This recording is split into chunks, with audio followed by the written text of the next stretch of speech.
Assalamualaikum warahmatullahi wabarakatuh. Kami dari kelompok 12 yang beranggotakan Ramadhani Pandu Ananto dengan NIM 21521112, Miftahul Aisyah Parangi dengan NIM 2152111116, dan Arya Maulana BV dengan NIM 2152111120. Pengertian Financial Management. Manajemen keuangan atau finance management dapat didefinisikan sebagai pengelola keuangan suatu badan usaha atau organisasi untuk mencapai tujuan keuangan. Contoh yang paling umum pada struktur organisasi bisnis komersial. Pengertian manajemen keuangan menurut businessdictionary.com mendefinisikan finance management meliputi perencanaan atau pengarahan atau pengawasan atau pengorganisasian dan pengendalian sumber daya moneter organisasi. Manajemen keuangan berarti perencanaan, pengorganisasian, mengarahkan dan mengendalikan aktivitas keuangan seperti pengadaan dan pemanfaatan dana dari perusahaan. Ini artinya menerapkan prinsip-prinsip manajemen secara umum. Pengertian manajemen keuangan perusahaan adalah aktivitas perusahaan yang berhubungan dengan bagaimana memperoleh dana, menggunakan dana, dan mengelola aset sesuai dengan tujuan perusahaan secara menyeluruh. Konsep manajemen keuangan perusahaan. Manajemen keuangan adalah suatu proses dalam pengaturan aktivitas atau kegiatan keuangan dalam suatu organisasi, di mana di dalamnya termasuk kegiatan planning, analisis, dan pengendalian terhadap kegiatan keuangan yang biasanya dilakukan oleh manajer keuangan. Manajemen keuangan adalah seluruh aktivitas kegiatan perusahaan yang berhubungan dengan upaya untuk mendapatkan dana perusahaan dengan meminimalkan biaya, serta upaya penggunaan dan pengalokasian dana tersebut secara efisien. Untungnya, perilaku investor paling sukses seperti Warren Buffett dan Peter Lynch menyampaikan banyak atribut yang sama, yaitu 1. Fokus pada realitas ekonomi, bukan realitas akuntansi. 2. Memperhitungkan biaya kehilangan peluang. 3. Diversifikasi investasi baik. 4. Diperlukan return follow risk. Rata-rata tertimbang biaya modal. Biaya hutang sama dengan biaya bunga yang harus dibayar perusahaan untuk meminjam dana baru, yang juga sama dengan tingkat pengembalian yang dibutuhkan oleh investor untuk membeli obligasi perusahaan. Biaya ekuitas, tingkat pengembalian yang sama yang dibutuhkan oleh investor untuk menarik pembeli saham biasa perusahaan. Jadi, setiap kali manajemen memutuskan untuk berinvestasi dalam suatu proyek di dalam perusahaan, itu atas nama pemegang obligasi dan pemegang saham.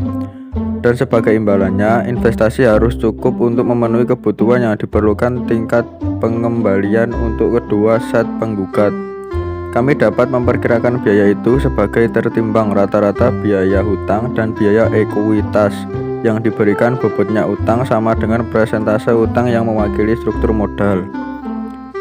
Komponen terakhir, WACC terjadi karena pembayaran bunga dapat dikurangkan pengeluaran untuk tujuan pajak.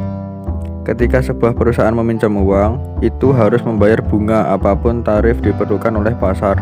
Namun, biaya bagi perusahaan berkurang karena pembayaran bunga mengurangi stabilitas perusahaan. Tidak ada manfaat seperti itu untuk biaya ekuitas karena dividen tidak dapat dikurangkan untuk tujuan pajak perusahaan. Oleh karena itu, biaya utang dikurangi dengan efek pajak, yaitu kami menggunakan biaya setelah pajak utang dihitung. Faktor penentuan investasi creator destroys. 4 faktor menentukan sejauh mana suatu investasi creator destroy nilai. 1. Tingkat pengembalian investasi internal. 2. Tingkat pengembalian yang diminta investor. 3. Ada investasi dalam proyek. Beberapa persen dari uang tunai yang Anda keluarkan ke dalam proyek setiap tahun. 4. Panjang umur proyek. Untuk mengilustrasikan bagaimana faktor-faktor ini berinteraksi untuk menciptakan atau menghancurkan nilai, pertimbangkan kasus tematik yang disajikan dalam pameran. Misalkan perusahaan memiliki peluang untuk berinvestasi 100 juta dalam bisnis aset. Ini adalah nilai buku biayanya. Bisnis ini akan membuang-buang uang tunai sebesar 20% dari basis investasi setiap tahun, yaitu pengembalian pada modal adalah 20%. Misalkan alih-alih membayar uang tunai kepada investor, pembeli memutuskan untuk menginvestasikan semua uang tunai mengalir kembali ke bisnis sedemikian rupa sehingga nilai buku atau nilai investasi bisnis akan tumbuh 20% per tahun. Menemukan campuran utang dan ekuitas yang optimal. Pengabaian contoh obligasi menunjukkan penghematan pajak pada pembayaran bunga akan mempengaruhi NPV dari sudut pandang rumah sakit. Sebagai contoh, pembayaran bunganya adalah atas biaya yang dapat dikurangkan dari pajak, yang berarti bahwa pemerintah mensubsidi biaya untuk rumah sakit Anda dari masalah obligasi ini. Manfaat dari subsidi ini juga harus keputusan Anda, subsidi biaya utang. Kesimpulan di bawah prinsip berpikir seperti investor. Akankah bahwa perusahaan harus meminjam ke pangkalnya? Karena lebih banyak meminjam berarti lebih banyak NPV positif. Masalah dengan kesimpulan ini adalah semakin banyak meminjam meningkatkan resiko bahwa perusahaan akan kembali ke taraf semula atas pembayaran hutangnya. Laba operasi hampir semua perusahaan tidak pasti. Mereka memperluas dan kontrak dengan siklus reguler ekonomi nasional dengan perubahan teknologi, dengan masuk atau keluar dari pesaing di industri, dengan perubahan tidak sesuai dengan selera dan segera. Sayangnya pembayaran hutang ditetapkan oleh hukum kontrak. Mereka tidak menambah atau mengurangi kapasitas perusahaan untuk membayar menurun. Pemberi pinjaman dan investor di perusahaan cukup sadar akan risiko gagal bayar ini dan atur pengembalian yang diminta dengan mengacu pada risiko itu di luar tingkat yang wajar hutang.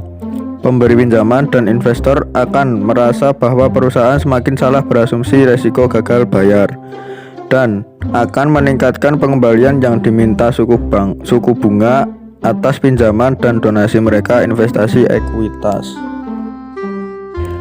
Ketentuan penilaian arus kas DCF yang diskon. Pilihan kontingen adalah hak untuk mengambil tindakan yang masuk akal hanya jika hal-hal lain terjadi. Misalnya, 1. Hak untuk meninggalkan pembangkit listrik tenaga nuklir jika kehilangan uang. 2. Hak untuk menyerahkan biaya konstruksi untuk pabrik yang terbakar jika Anda memilikinya. 3.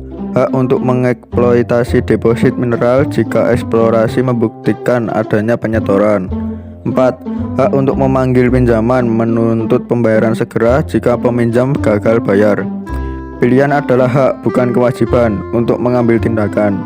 Pilihan untuk memakan bisnis ekonomi, misalnya kebijakan asuransi adalah pilihan. Alokasi sangat berharga, bahkan jika tampaknya tidak mungkin bahwa mereka akan pernah dieksekusi. Halaman keuangan lunak surat kabar Anda dapat menemukan opsi perdagangan yang jauh di luar ruang, namun opsi ini dengan harga positif. Pilihan yang ada sangat berharga adalah bahwa masih ada kesempatan, beberapa pun kecilnya, bahwa opsi akan menjadi uang, yaitu menguntungkan untuk berbisnis dalam masa depan. Kesimpulan, biaya kaya akan kompleks, penggunaan model ekonomi dan lanjutan menggunakan metode kuantitatif muncul untuk kompleksitas. Keuangan berpendapat bahwa pemikiran seperti investor merupakan titik keberangkatan yang sangat baik. Dengan berpikir seperti investor, satu peningkatan kemungkinan akan sukses. Sekian presentasi dari kelompok kami, kurang lebihnya mohon maaf. Terima kasih. Wassalamualaikum warahmatullahi wabarakatuh.